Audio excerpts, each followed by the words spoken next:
Welcome to the City of Arlington's construction stormwater training video. We're going to go over how to ensure your construction site is compliant with local and state construction stormwater requirements. A compliant site has many benefits, as it saves time and money and can protect human and environmental health. By the end of this video, you should be familiar with stormwater permitting requirements for construction activity in Arlington, Stormwater Pollution Prevention Plan or SWIP upkeep requirements, and how to keep your SWIP up to date, inspection requirements, common structural and non-structural best management practices, or BMPs, to prevent the discharge of sediment, trash and pollutants from construction sites, as well as stabilization and termination requirements for construction sites. Firstly, let's answer two questions. Why do we have permits, and why does compliance matter? Construction activity is regulated by the city and state to protect the environment. A compliant construction site helps keep rivers and lakes safe for fishing, swimming and other forms of recreation, maintains the integrity of our natural resources by providing habitat for flora and fauna, ensure our surface water reservoirs are capable of providing more drinking water for longer, saving everyone money, and finally, prevent sediment eroding off construction sites, which helps our waterways maintain their ability to prevent expensive and damaging floods. Most importantly for contractors, compliance matters because a compliant site is not subject to enforcement. Stop work orders and citations take up valuable time and resources, which might be used more effectively elsewhere. Keeping your site compliant saves both time and money in the long run. Construction stormwater requirements can be broken into two types of equally important requirements: permitting and SWIP paperwork, and sediment and erosion control BMPs. Permitting. The state and city regulate all land disturbing activities related to construction. Different requirements apply depending on the size of the disturbed area at a construction site. Sites that are less than 1 acre are permitted through the city and do not need to fulfill any state requirements. A completed SWIP contact information sheet should be provided to Planning and Development Services, along with the required documentation found online in the Guidelines for Preparing Stormwater Pollution Prevention Plans for Construction Activities Disturbing Less Than 1 Acre document.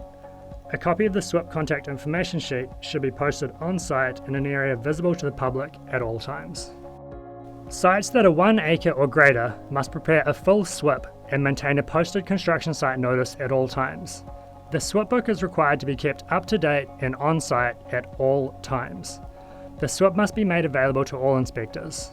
In addition to this, all sites which are 5 acres or greater will need to file a notice of intent with the state prior to starting construction. A copy of the approved permit will need to be kept in the SWIP at all times.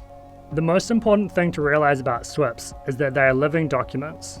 This means adjustments will need to be made, as necessary, over time. Typical updates may include changing the site inspector and adding the new qualifications for the inspector, adjusting lists of chemicals kept on site, updating sweeping logs, adding in inspection reports, and more.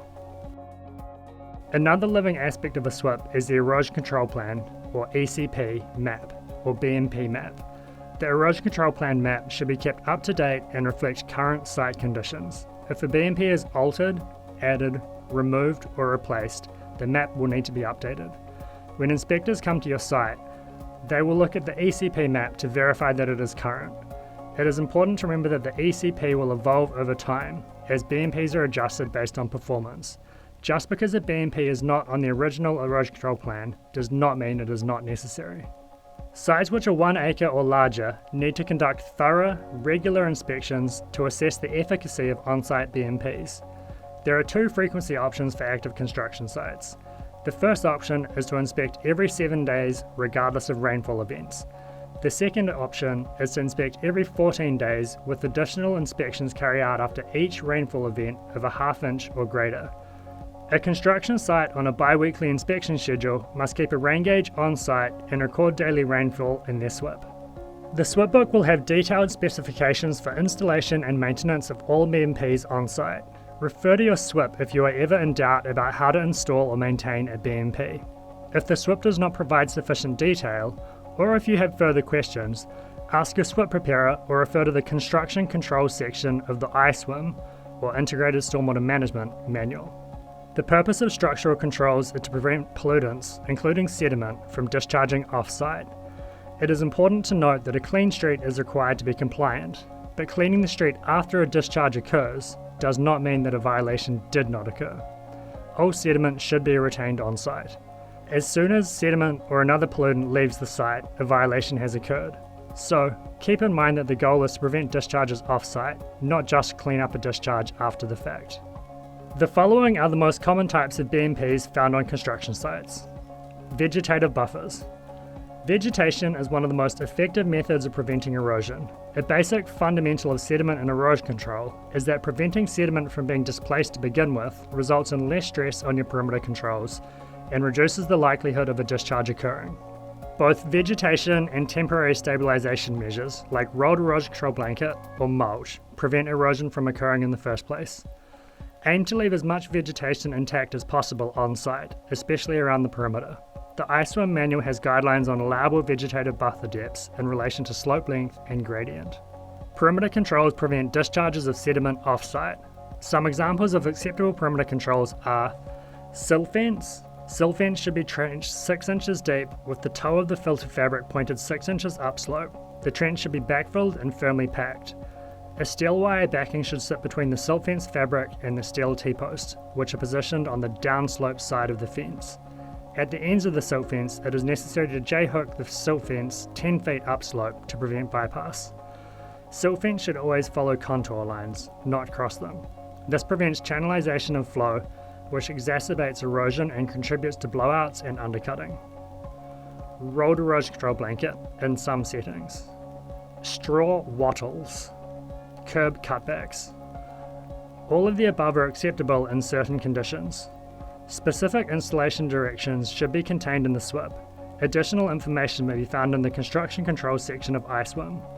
ISWIM also has information regarding the suitability of different controls in different settings. The area draining to a BMP, as well as the length and grade of the slope, will mean some controls are or are not appropriate. Be sure to determine if the planned control is appropriate or not. Replacing a failed control because it was used inappropriately is not cost effective. Note: it is preferable to utilize vegetation, mulch, or rolled erosion control blankets to prevent the sediment from eroding in the first place. Velocity control devices. Velocity control devices reduce the flow velocity of runoff and help prevent erosion and scouring. These controls are used where flow has channelized. Common examples of velocity control devices are check dams. Rock and wattles are common types of check dams. Check dams may be deployed in series depending on channel length. The toe of the upstream check dam should be level with the top of the downstream check dam, allowing for ponded sections between each check. A common installation mistake is to have the sides of the check dam lower than the centre. This leads to flow diverting around the ends of the dam, causing scouring. If the middle of the check is lower than the ends, the ponded water will flow over the middle of the check dam, preventing erosion. Riprap. Riprap is also effective as a velocity control device. Sediment piles. Sediment piles should have their downslope perimeters protected with a sediment barrier. If there is considerable run-on, upslope protection may also be needed. Sediment piles include sand piles.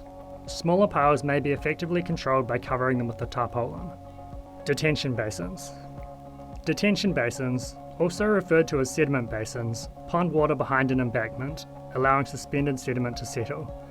A sediment basin dewaters through outlet structures which control outflow volume and velocity. This decreases erosion and the flooding downstream. The outlets of detention basins should be protected to prevent discharges of excessively sedimented water, but also allow overflow to prevent flooding. Detention basins should fully dewater within 72 hours to prevent mosquito breeding habitats. Stabilized construction exits. In the absence of rain, tracking is the most common means by which sediment leaves the site. Complaints from citizens about tracking are one of the most frequent construction-related complaints the city receives. Keeping the worksite and streets around it clean will help keep neighbours happy and minimise complaints. Stabilised construction exits utilise large 3 to 5 inch stone or crushed concrete to dislodge sediment from the wheels of vehicles exiting construction sites. Rock should sit atop a geotextile fabric and should be at least 6 inches deep. The depth and width of the stabilised construction exit is dependent on site conditions, but the SWIP should contain installation specifications. Once sediment has filled the pore space between the stone, it should be redressed. In addition to keeping your stabilised construction exit in good condition, it is important to sweep streets as needed. Inlet protections. Well-installed inlet protections prevent discharges into storm drains. Off-site inlet protections are secondary to perimeter controls, which prevent discharges off-site to begin with. Be aware of the potential for flooding on public streets. Inlet protections work by causing stormwater to pool and deposit suspended sediment. If pooling occurs on busy streets or in certain locations, it can cause public safety issues. In such cases, inlet protections may be temporarily removed. All curb inlet protections should have a 2-inch overflow space between the top of the protection and the top of the throat of the inlet. This prevents excessive ponding in smaller rainfall events and mitigates public safety issues.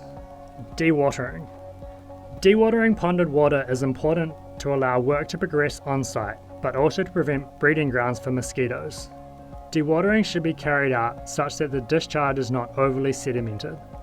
This means, generally speaking, that there should be a sediment filter bag on the end of the hose.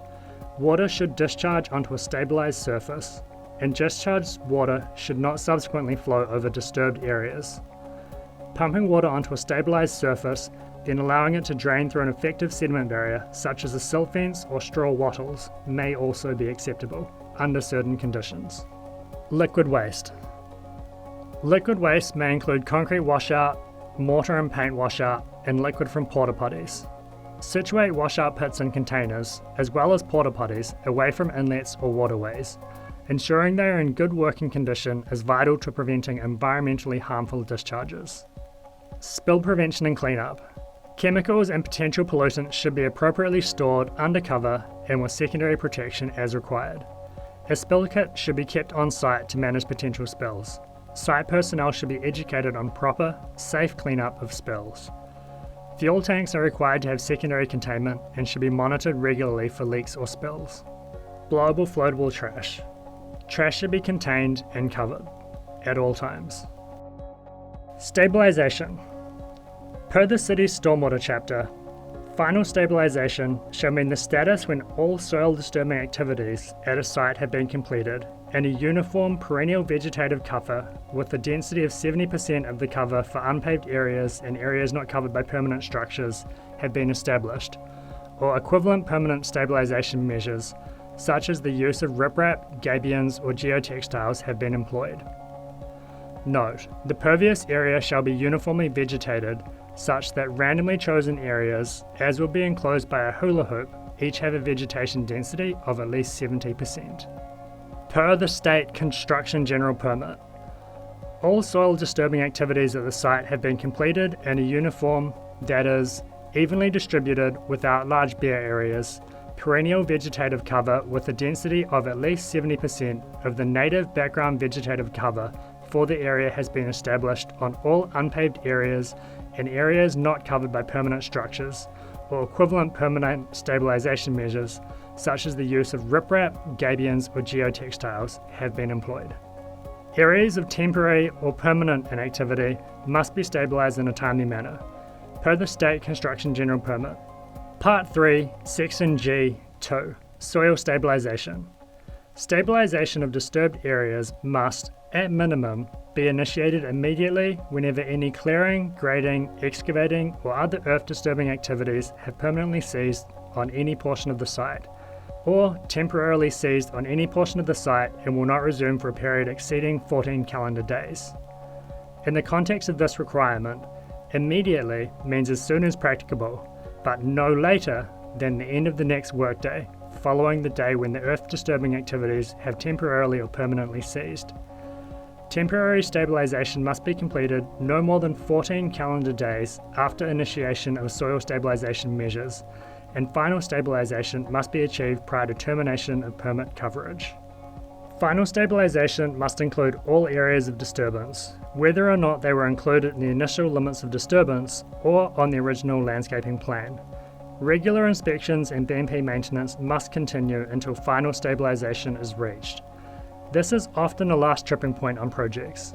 If you are concerned about pre-existing barren areas at the start of a construction project, it is important to document them using either photo or video. The onus is on the contractor to prove that they did not disturb an area. Once final stabilization is complete, Sites over 1 acre must submit a signed copy of their construction site notice to the city to indicate that the project is complete. For sites 5 acres or greater, a notice of termination, or NOT, must be filed with the TCEQ through the STAIRS portal. Non-structural BMPs. Often the most valuable BMPs are the ones we do not see, like subcontractor education. If subs are aware of stormwater BMPs, why they are important, and how to work with or around them, they are more likely to help contribute to keeping a site clean and compliant. If a worker does not know why a straw wattle is protecting a perimeter, they will not mind stepping on it or driving a bobcat over it. If a worker understands the function of controls and why they are there, they are more likely to move a wattle than drive over it. A little bit of effort educating subs goes a long way and pays dividends in the long run, with lower maintenance costs and less potential for enforcement action. A compliant construction site saves time and money, allowing projects to reach completion on time and on budget. They also help maintain the integrity of our environment, allowing for fishing, recreation, and plentiful, affordable drinking water. A compliant construction site is easily within reach if BMPs are kept in good condition and daily housekeeping is carried out.